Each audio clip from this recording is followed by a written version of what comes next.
ঈশ্বর যদি সত্যিই ন্যায়পরায়ণ হন তাহলে তিনি চুপ করে থাকেন কেন? মানে এই প্রশ্নটা তো মাথায় আসবে, তাই না? বিশেষ করে যখন আমরা চারপাশে তাকাই আর দেখি যে দোষী লোকগুলো দিব্যে সুখে জীবন কাটাচ্ছে আর যারা নির্দোষ তারাই কষ্ট পাচ্ছে। মনে হয় যেন মিথ্যা জিতে যাচ্ছে আর সত্য হেরে যাচ্ছে। মাঝে মাঝে তো এমনও মনে হয়, ঈশ্বর কি আদৌ কিছু দেখছেন? একদম ঠিক। আর এই নীরবতার প্রশ্নটাই কিন্তু আজকের আলোচনার মূল বিষয়। কিন্তু জানেন, বাইবেল আমাদের একটা একদম অন্য দৃষ্টিকোণ দেয়। আমরা যেটাকে ঈশ্বরের বিলম্ব বা দেরি বলে মনে করছি, সেটা আসলে তার একটা উদ্দেশ্যমূলক ধৈর্য। চলুন এই বিষয়টা একটু গভীরে গিয়ে বোঝার চেষ্টা করি। দেখুন, মানুষের চোখে যেটাকে ঈশ্বরের নিষ্ক্রিয়তা বা দেরি বলে মনে হয়, বাইবেল বলছে সেটা আসলে ঈশ্বরের একটা গভীর পরিকল্পনা আর তার করুণা। এটা কোনো দুর্বলতা নয়, বরং এর পেছনে একটা অনেক বড় উদ্দেশ্য আছে। তাহলে প্রশ্নটা হলো, এ ধৈর্যের উদ্দেশ্যটা কি? কেন তিনি অপেক্ষা করেন? কারণ এই ধৈর্য আসলে মানবজাতিকে একটা বিরাট সুযোগ দেয়। এই পদটাতেই কিন্তু আসল কথাটা বলা আছে। ঈশ্বরের এই ধৈর্য আসলে তার ভালোবাসা আর দয়ারই প্রকাশ। তিনি মানুষকে অনুতাপ করার, মানে নিজেদের ভুল বুঝে ফিরে আসার এবং জীবনটাকে বদলে ফেলার একটা সুযোগ দিতে চান। তিনি যদি সঙ্গে সঙ্গে বিচার করতেন তাহলে তো অনেকেই সে সুযোগটা পেত না, তাই না? কিন্তু এত লম্বা সময় ধরে অপেক্ষা করা কি আদৌ সম্ভব? আমাদের জীবনকাল তো খুবই ছোট। ঠিক এখানেই মানুষের সময় আর ঈশ্বরের সময়ের মধ্যে পার্থক্যটা বুঝতে হবে।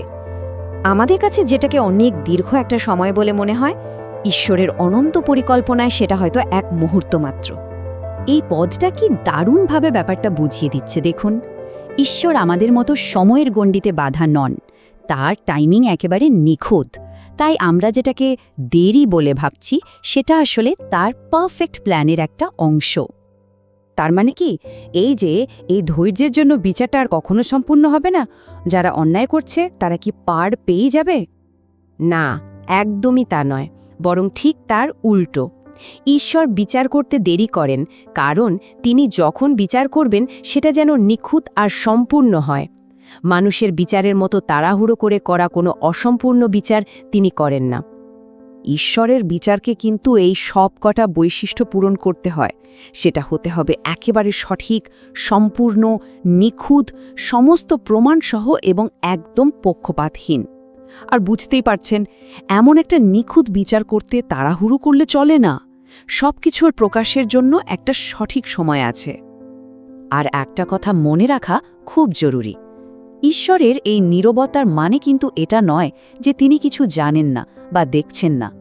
হিতোপদেশ 15:3 পদে বলা আছে, সদাপ্রভুর চোখ সব জায়গায় থাকে, তিনি ভালো ও মন্দ উভয়েরই ওপর নজর রাখেন। কোনো কিছুই তার দৃষ্টি এড়ায় না। আর এমনটাও ভাবার কারণ নেই যে ঈশ্বর সঙ্গে সঙ্গে বিচার করতে পারেন না। বাইবেলে এমন অনেক উদাহরণ আছে, যেমন ধরুন না নাদব ও আবিহু, কিংবা আনান্যা ও সাফিরার ঘটনা, যেখানে ঈশ্বর কিন্তু তৎক্ষণাৎ বিচার করেছিলেন। এর থেকেই বোঝা যায় তিনি কখন বিচার করবেন আর কখন ধৈর্য ধরবেন সেটা তার এক বৃহত্তর পরিকল্পনারই অংশ।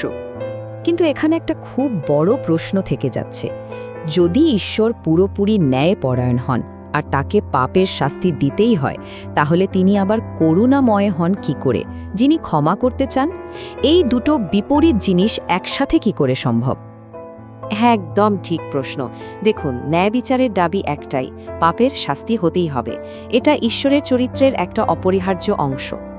আবার ঠিক একই সাথে ঈশ্বরের আরেকটা অপরিহার্য চরিত্র হল করুণা, যা সব সময় ক্ষমা করতে চায়।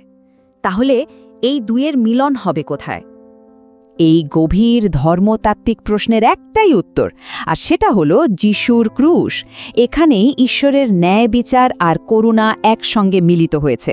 ন্যায় বিচারের দাবি মেটাতে পাপের শাস্তি যিশুর ওপর দেওয়া হলো, আর অন্যদিকে করুণার পথটাও খুলে গেল যাতে মানুষ ক্ষমা পেতে পারে। তাহলে এর শেষটা কি? যারা ক্রমাগত অন্যায় করেই চলেছে, তাদের ভবিষ্যৎ কি? তাদের বিচার কি কোনোদিন হবেই না? অবশ্যই হবে। বাইবেল এই ব্যাপারে একদম পরিষ্কার করে বলেছে যে ঈশ্বর একটা দিন নির্দিষ্ট করে রেখেছেন, যেদিন তিনি সমস্ত পৃথিবীর বিচার পুরোপুরি ন্যায়ের সাথে করবেন। সেই দিন সব হিসাব নিকাশ চুকিয়ে দেওয়া হবে। তাই সবচেয়ে গুরুত্বপূর্ণ বিষয় হল, ঈশ্বরের বিচারকে হয়তো ধীর বলে মনে হতে পারে, কিন্তু সেটা হবেই, এটা নিশ্চিত। কেউই সেই বিচার এড়াতে পারবে না, কারণ ঈশ্বর নিজে বলেছেন, প্রতিশোধ আমার, আমিই প্রতিফল দেব। তাহলে পুরো আলোচনাটা যদি আমরা এক জায়গায় এনে দেখি, তাহলে কি দাঁড়ালো? ঈশ্বর ধৈর্য ধরেন কারণ তিনি করুণা করে মানুষকে ফিরে আসার সুযোগ দেন। তিনি তার নিখুঁত সময়ে কাজ করেন। তিনি চান তার বিচার যেন সম্পূর্ণ আর নিখুঁত হয়। তিনি মানুষের আসল রূপটা প্রকাশ করতে চান। আর সবথেকে বড় কথা, ক্রুশের মাধ্যমে তিনি ন্যায় আর করুণা দুটোকে একসঙ্গে সম্মান জানিয়েছেন। তাহলে শেষ পর্যন্ত প্রশ্নটা এটাই থেকে যায়, ঈশ্বরের এই ধৈর্যকে কি আমরা তার দুর্বলতা বলে মনে করব, নাকি এর পেছনে থাকা এক গভীর পরিকল্পনার ওপর আস্থা রাখব? সিদ্ধান্তটা কিন্তু আমাদের নিজেদেরই নিতে হবে।